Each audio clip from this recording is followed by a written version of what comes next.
안녕하세요. 라뮤나입니다.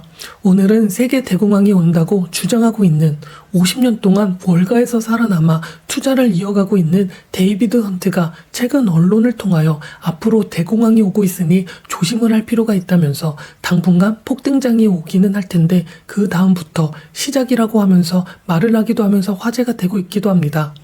이에 오늘은 데이비드 헌트가 어떤 말을 했는지, 그리고 왜 당분간은 주식시장이 폭등을 할 것인지, 그리고 2025년 상반기부터 왜 폭락을 예상하고 있는지 한번 알아보도록 하겠습니다.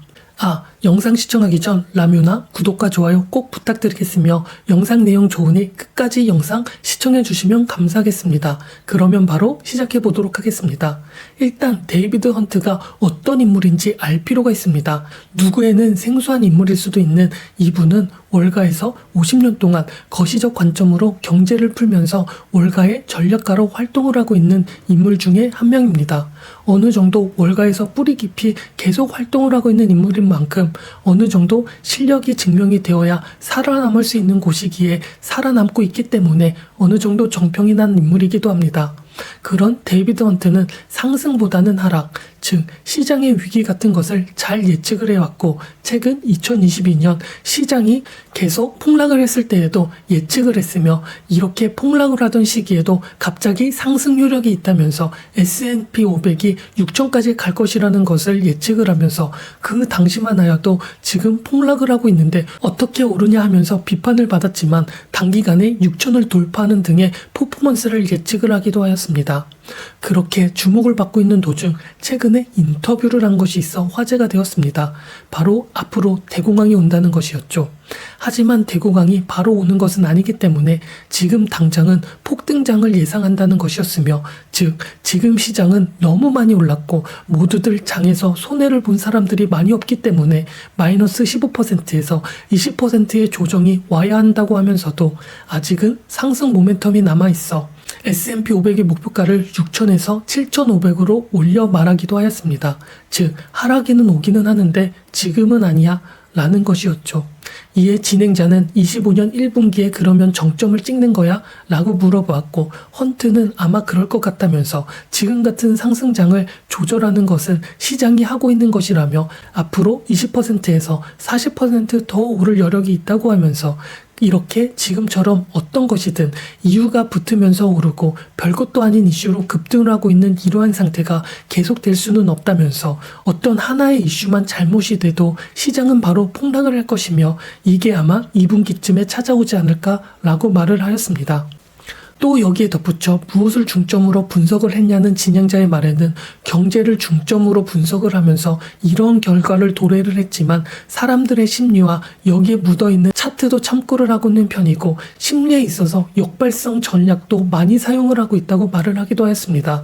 즉 남들이 환호를 할 때 끝이라는 말을 한 것이었습니다. 즉 대공황은 올 것이고 아직은 사람들이 심리적으로 환호에 미쳐있는 정도까지는 아닌 시장이기 때문에 더 오를 수도 있다고 말을 한 것이었죠. 또한 이번에 오는 폭락은 대공황까지는 아니지만 조정 구간에 직면을 할 것이며 대공황은 2030년까지 올 것이라면서 이전과는 차원이 다른 실업률 50% 정도로 사회보장제도의 붕괴 가능성이 있다고까지 말을 이어나갔습니다. 즉 실업수당이나 건강보험, 복지 시스템 등의 문제가 생길 것이라는 것이고, 이 말은 나라에 돈이 많이 부족한 상황에 빠질 것이라고 한 것이었죠.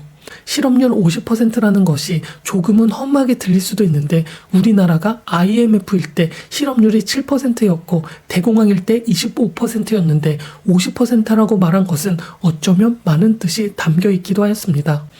이렇게 헌트의 말을 요약을 하자면 이번 상승장은 어느 정도 거품이 있는 장이지만 이 시장을 주도하는 건 역시 시장이기 때문에 시장의 환경에서 이 시장의 흐름에 영향을 끼치는 것은 아직 없기 때문에 1분기 정도까지는 지금의 모멘텀을 계속 유지할 가능성이 있지만 이런 환호와 열광은 평생 가는 것은 아니기 때문에 어느 정도의 영향을 받아 마이너스 20%에서 30%의 조정을 올 것이라고 보여지고 있다.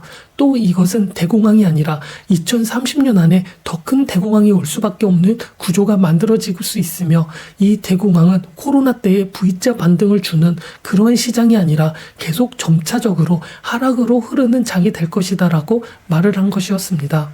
또한 이런 말을 한 것은 헌터뿐만이 아닙니다. 지금 좋은 시장임에도 불구하고 월가에서는 하락론자의 말이 조금씩 나오고 있는 상황이며 하락론자의 말들의 대부분들은 지표를 가지고 어느 정도 타당한 근거와 의견을 뒷받침하고 있다는 것입니다.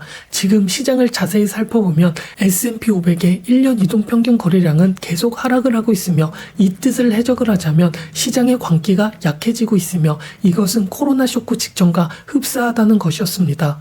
또한 최근 골드만삭스에서 나온 기사에 따르면 크리스마스 이후에 알고리즘 트레이딩을 하는 CTA 투자자들이 전 세계의 주식을 매각을 시작할 것이라고 말을 하기도 했습니다.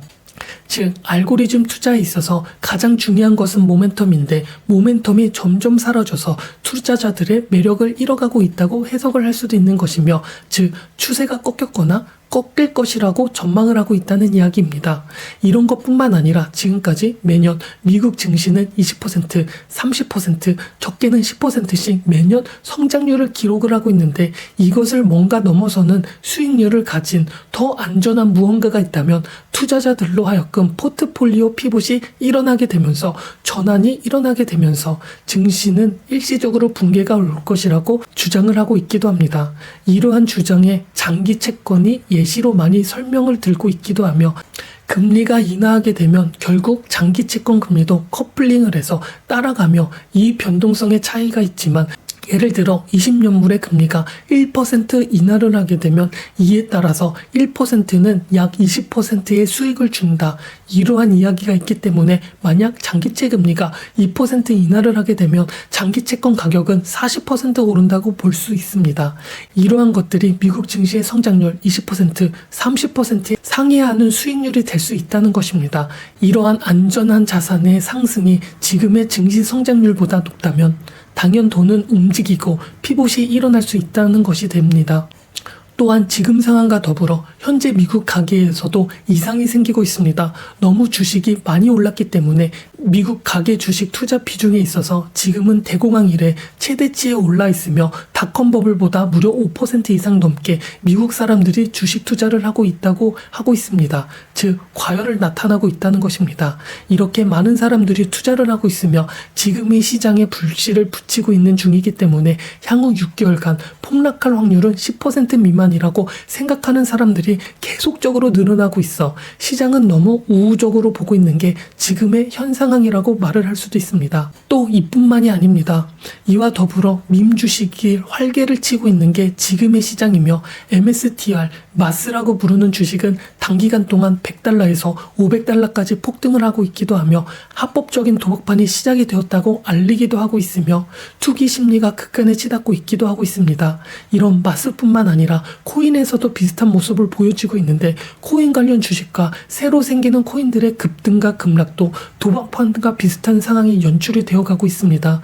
이렇게 비트코인은 사상 최대의 폭등을 하고 있는 것도 사실이며 이러한 상황이 계속이 되면서 미국 비트코인 ETF 순유출도 역대급으로 나타나고 있기도 합니다. 즉 마지막 매수 기회일 수도 하락의 시작일 수도 있는 기로의 연속 속에 모든 것이 있는 중에 있다는 것입니다.